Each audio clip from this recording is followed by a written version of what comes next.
2022 ശേഷം റഷ്യയിൽ നിന്നുള്ള എണ്ണ ഇറക്കുമതി ഏറ്റവും കുറഞ്ഞ നിലയിലായെന്നുള്ള റിപ്പോർട്ടുകൾ പുറത്തുവരികയാണ്. റഷ്യയിൽ നിന്നുള്ള എണ്ണ ഇറക്കുമതി 2022 ശേഷം ഏറ്റവും കുറഞ്ഞ നിലയിലേക്ക് ഇറങ്ങിയെന്ന റിപ്പോർട്ടുകൾ ഇന്ത്യയുടെ വിദേശ നയത്തിലും ഊർജ്ജ സുരക്ഷയിലും പുതിയ ചർച്ചകൾക്ക് വഴിയൊരുക്കുകയാണ്. അതേസമയം മിഡിൽ ഈസ്റ്റ് രാജ്യങ്ങളിൽ നിന്നുള്ള ഇറക്കുമതി ഇതേ കാലയളവിൽ ഏറ്റവും ഉയർന്ന വിധത്തിലേക്ക് ഉയർന്നത് ആഗോള രാഷ്ട്രീയ സമ്മർദ്ദങ്ങൾ ഇന്ത്യയുടെ സാമ്പത്തിക തീരുമാനങ്ങളെ എങ്ങനെ സ്വാധീനിക്കുന്നു എന്നതിന്റെ തെളിവായാണ് കാണപ്പെടുന്നത്. ലോകത്തിലെ മൂന്നാമത്തെ വലിയ എണ്ണ ഇറക്കുമതിക്കാരായ ഇന്ത്യ 2022 യുക്രൈൻ അധിനിവേശത്തെ തുടർന്ന് പാശ്ചാത്യ രാജ്യങ്ങൾ റഷ്യയെ ഒഴിവാക്കിയപ്പോൾ ഇറക്കുമതി വർദ്ധിപ്പിച്ചു. ചില മാസങ്ങളിൽ പ്രതിദിനം 2 ദശലക്ഷം ബാരൽ വരെ ഇന്ത്യ റഷ്യയിൽ നിന്ന് ഇറക്കുമതി ചെയ്തു. എന്നാൽ അമേരിക്കയുടെ താരിഫ് വർധനയും വ്യാപാര കരാർ ഒപ്പിടാനുള്ള സമ്മർദ്ദവും കാരണം റഷ്യയിൽ നിന്ന് എണ്ണ വാങ്ങലുകൾ കുറയ്ക്കാൻ ഇന്ത്യയെ നിർബന്ധിതരാക്കിയെന്ന് റിപ്പോർട്ടുകൾ പറഞ്ഞിരുന്നു. നവംബർ മുതൽ ഇന്ത്യയുടെ റഷ്യൻ ഇറക്കുമതി കുറഞ്ഞു തുടങ്ങി. കഴിഞ്ഞ മാസം ഇന്ത്യ പ്രതിദിനം 1.1 ദശലക്ഷം ബാരൽ റഷ്യൻ ക്രൂഡ് ഓയിൽ ഇറക്കുമതി ചെയ്തു. റഷ്യയിലെ എണ്ണയുടെ അളവ് കുറഞ്ഞതിനെ തുടർന്ന് ഇന്ത്യൻ റിഫൈനറുകൾ മിഡിൽ ഈസ്റ്റ്, ദക്ഷിണ അമേരിക്കൻ രാജ്യങ്ങൾ, പാശ്ചാത്യ രാജ്യങ്ങൾ എന്നിവയിൽ നിന്നുള്ള ഇതര ഗ്രേഡുകൾ ഉപയോഗിച്ചതായി ഡേറ്റ കാണിക്കുന്നു. ജനുവരിയിൽ ഇന്ത്യയുടെ മൊത്ത ഇറക്കുമതിയുടെ ഏകദേശം 55% മിഡിൽ ഈസ്റ്റ് രാജ്യങ്ങളിലെ എണ്ണയായിരുന്നു. ലാറ്റിൻ അമേരിക്കൻ ഗ്രേഡുകളുടെ വിഹിതം 12 മാസത്തെ ഏറ്റവും ഉയർന്ന നിരക്കായ ഏകദേശം 10% ഉയർന്നു. സൗദി അറേബ്യ ഇന്ത്യയുടെ മുൻനിര വിതരണക്കാരായി സ്ഥാനം തിരിച്ചുപിടിച്ചതായി റിപ്പോർട്ട് പറയും. US-ൽ നിന്നും വെനസ്വേലയിൽ നിന്നും ഇന്ത്യ കൂടുതൽ എണ്ണ വാങ്ങണമെന്നാണ് ട്രംപ് ഭരണകൂടത്തിന്റെ ആഗ്രഹം.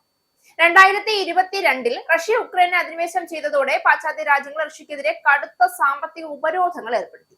ഈ സാഹചര്യത്തിലാണ് കുറഞ്ഞ വിലയിൽ ലഭിച്ച റഷ്യൻ ക്രൂഡ് ഓയിൽ ഇന്ത്യക്ക് വലിയ അവസരമായി മാറി. ലോകത്തിലെ മൂന്നാമത്തെ വലിയ എണ്ണ ഇറക്കുമതിക്കാരായ ഇന്ത്യ ഇന്ധനവില നിയന്ത്രിക്കാനും ആഭ്യന്തര സാമ്പത്തിക സമ്മർദ്ദം കുറയ്ക്കാനും ഈ അവസരം ഉപയോഗപ്പെടുത്തി. ചില മാസങ്ങളിൽ പ്രതിദിനം 2 ദശലക്ഷം ബാരൽ വരെ റഷ്യയിൽ നിന്ന് ഇന്ത്യ എണ്ണ ഇറക്കുമതി ചെയ്തതായി റിപ്പോർട്ടുകൾ സൂചിപ്പിച്ചു. ഇത് ഇന്ത്യയുടെ ഊർജ്ജ വിതരണത്തിൽ വലിയ മാറ്റം സൃഷ്ടിക്കുകയും റഷ്യയെ ഇന്ത്യയുടെ പ്രധാന വിതരണക്കാരിൽ ഒരാളാക്കുകയും ചെയ്തു. എന്നാൽ ഈ ബന്ധം തുടർച്ചയായി ശക്തിപ്പെടുന്നതിനിടയിൽ പാശ്ചാത്യ സമ്മർദ്ദങ്ങൾ വീണ്ടും ശക്തമായി. പ്രത്യേകിച്ച് അമേരിക്ക ഇന്ത്യക്കെതിരെ വ്യാപാര താരിഫ് നയങ്ങൾ ശക്തമാക്കിയതും പുതിയ വ്യാപാര കരാർ ഒപ്പിടാൻ സമ്മർദ്ദം വർദ്ധിപ്പിച്ചതായും റിപ്പോർട്ടുകൾ പറയും. ഈ സാഹചര്യത്തിൽ റഷ്യയിൽ നിന്ന് എണ്ണ വാങ്ങൽ കുറയ്ക്കാൻ ഇന്ത്യയെ പരോക്ഷമായി നിർബന്ധിതരാക്കിയെന്ന വിലയിരുത്തലുകളും ഉയരുന്നു. ഒരു വശത്ത് ഇന്ത്യക്ക് കുറഞ്ഞ വിലയിൽ ലഭിക്കുന്ന ഊർജ്ജ സ്രോതസ് സാമ്പത്തികമായി നിർണായകമാണ്. മറുവശത്ത് അമേരിക്കയും യൂറോപ്യൻ കൂട്ടുകെട്ടുകളും ഇന്ത്യയുടെ പ്രധാന വ്യാപാര പങ്കാളികളാണ്. സാങ്കേതിക വിദ്യ, പ്രതിരോധ സഹകരണം, കയറ്റുമതി വിപണി എല്ലാം തന്നെ പാശ്ചാത്യ രാജ്യങ്ങളുമായി ബന്ധപ്പെട്ടിരിക്കും. അതിനാൽ റഷ്യയുമായി ഊർജ്ജ ബന്ധം തുടരുന്നതും പാശ്ചാത്യ ബന്ധം സംരക്ഷിക്കുന്നതും തമ്മിൽ ഇന്ത്യ സൂക്ഷ്മമായ ബാലൻസ് പാലിക്കേണ്ടി വരും. ഇതിനിടയിൽ മിഡിൽ ഈസ്റ്റ് രാജ്യങ്ങളിൽ നിന്നുള്ള ഇറക്കുമതി വർദ്ധിച്ചത് ഈ ബാലൻസിംഗ് നയത്തിന്റെ ഭാഗമായാണ് വിലയിരുത്തുന്നത്. സൗദി അറേബ്യ, ഇറാഖ്, UAE മുതലുള്ള രാജ്യങ്ങൾ ഇന്ത്യയുടെ പരമ്പരാഗത ഊർജ്ജ വിതരണക്കാരാണ്. ഇവിടങ്ങളിൽ നിന്നുള്ള വാങ്ങൽ വർദ്ധിക്കുന്നത് റഷ്യ ആശ്രയിക്കുന്നതിൽ നിന്നുള്ള രാഷ്ട്രീയ അപകട സാധ്യത കുറയ്ക്കാൻ സഹായിക്കുന്നു.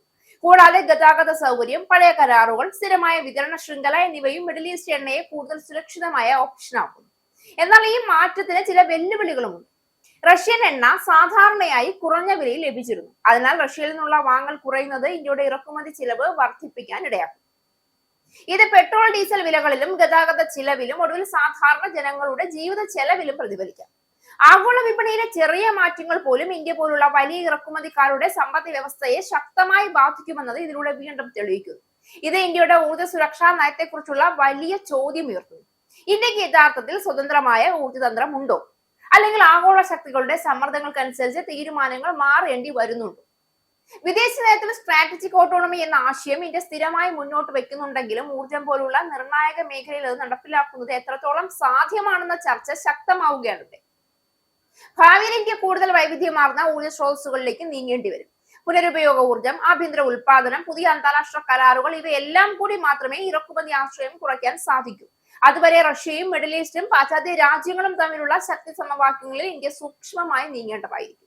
ഇന്ത്യക്ക് മുന്നിലുള്ള വെല്ലുവിളി വ്യക്തമാണ്. കുറഞ്ഞ ചിലവിൽ ഊർജ്ജം ഉറപ്പാക്കുക, അതേസമയം ആഗോള കൂട്ടുകെട്ടുകളുമായുള്ള ബന്ധം തകരാതിരിക്കാൻ സൂക്ഷിക്കുക. ഈ സമവാക്യം എങ്ങനെ കൈകാര്യം ചെയ്യുന്നു എന്നതിലാണ് ഇന്ത്യയുടെ ഭാവി ഊർജ്ജ സുരക്ഷയും സാമ്പത്തിക സ്ഥിരതയും നിർണ്ണയിക്കപ്പെടുന്നത്.